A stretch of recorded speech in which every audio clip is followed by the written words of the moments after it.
If you see an African mask having a pair of large horns, what's the first thought that comes to mind? Would you say, oh, those are beautiful?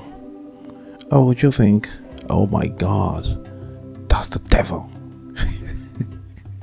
I'd like to hear your thoughts in the comments because that question we shall respond to in this video. What do African masks having horns really mean?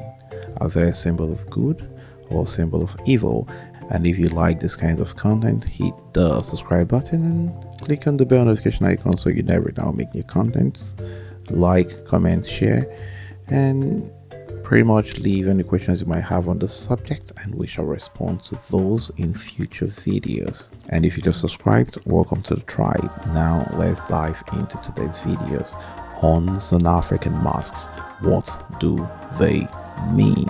A lot of people are socialized growing up to think that the devil is some ugly creature that has large horns on the head. It's also important to state here and now that the devil is not an African construct, and so it is very weird to equate attributes from a devil in a different culture to cultural practices here in Africa. So what do horns mean? Well, it's important to state that Africans are a people who live in nature and are very closely associated with their environment. So the meanings of things to Africans are oftentimes found in nature. So where do we find horns in nature? We find them on some animal species. And what do these mean? Animals are usually not born with horns. The horns grow on later as they mature. So horns are oftentimes a symbol of maturity, a symbol of growth and development. So masks that are developed to represent entire communities might have horns on them because it's a symbol of growth, of development, of maturity, to show that we're not where we used to be and we're different.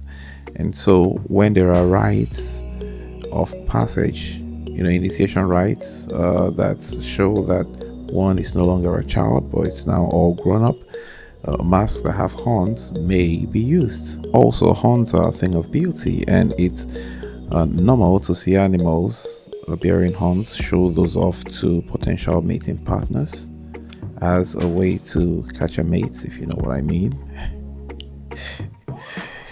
Sometimes it's a symbol of protection because horns are weapons that animals use to fight off their enemies and can do damage. So it's normal to see warriors and masks that represent fighting, war, have horns as a way to say, well, we mean business and we will do damage. We're armed, we're dangerous. And many horned masquerades go ahead to wield weapons to further emphasize this truth. In Africa, you'd find that most helmets, masks might have horns as a symbol of strength, as a symbol of protection, and as a symbol that these guys are not messing around. Okay, when masks represent maturity, they also represent fertility, because then when you're mature, then you can mate and procreate. So masks having horns oftentimes say, we're good to go, we are ready. So when masks of fertility that bring abundance to the community bear horns, sometimes like the Zaldi mask or like the Chihuahua mask, they're saying we are fertile and we are going to impact the spirit of fertility to maybe the soil, to the people, to the community, and all that. There's so many different ways to understand horns and masks, but remember that the things that I say will not apply equally to every tribe, because every tribe and every people are different and hold different beliefs. But most of what I say would hold true for a lot of African communities. Now, if in your community horns and masks mean something else that I have not stated in this video, then I'd like you to put that in the comment section and we can address it in a future video. So ultimately, horns on masks are usually a symbol of good, a symbol of blessing, a symbol of protection, a symbol of maturity, of fertility, of growth, of development. And so next time you find a mask having horns on them, you might want to look upon them a lot more differently. Now, what do you think about this? Leave your comments in the comment section. And if you've seen the video up to this point, then you probably enjoyed watching this piece of content. I want to thank you for sticking with me, and hopefully we shall catch up again in a future video. Bye bye.